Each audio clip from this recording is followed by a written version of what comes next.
আজি মই আহিছোঁ কি কাৰণে জানে না মই মানে আপোনালোকৰ লগত হাঁহিবলৈ মানে মই অলপ মোৰ মনত বুক এটা শ্বেয়াৰ কৰিব শুনিছানে নাই মানে সিদিনা পাইছে নহয় মোৰ নাম বেকল মানে ভিডিঅ' কৰি আছিলোঁ নাইনকাটি মাৰ নাম দিছিলোঁ ডাৰ্লিং দেউতাকৰ নাম পিয়ালিং এতিয়া মানে সঁচাটো কৈ আছোঁ মানে এতিয়া মই মানে হাঁহিবলৈ আহিছোঁ আপোনালোক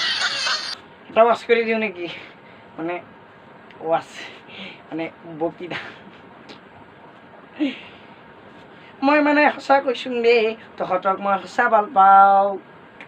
মানে গাঁৱৰ ছোৱালী ভাল নাপাওঁ চহৰৰ ছোৱালী ভাল পাম চহৰৰ ছোৱালী ইমান কৈ আনিব টকা আৰু ধন সম্পত্তি এতিয়া বৈ খাম আৰু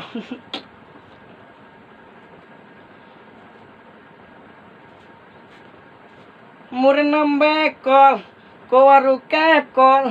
কিনো কয় বুজি নাপাওঁ একোহে মই হলোঁ বেকল মানে মই কৈ আছোঁ আৰু যে মোৰ ভিডিঅ'টো ভাল লাগিলে মোৰ চেনেলটো ছাবস্ক্ৰাইব কৰিব শুনি দিওঁ নেকি মই চাৰক শুনাই দিছোঁ কাঁচামৰি জাল বজাৰত কিনিবলৈ গ'লে জালতকৈ বেছি দাম তুমিতো ইমান জানা হে কবিতা ধন্যবাদ তোমাক কাঁচামৰিচৰ দাম কিমান হৈছে জানা মানে কবিতাটো শুনাই দিলোঁ কাঁচামৰিচৰ ওপৰত লিখিলোঁ বা তুমিতো কাঁচামৰিচ লৈ কবিতা লিখাহি কিমান বিউটিফুল লাগছে কবিতাটো মানে অলপ বেয়া হৈ যায়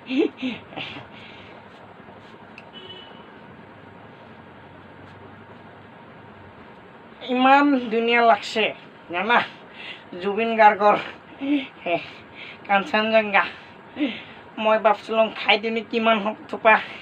পিছত খোৱা নাই আৰু সেইকাৰণে নহয় জুবিন দাই মোক ইমান থাপোৰ মাৰছে এই গালত ফাটাইছে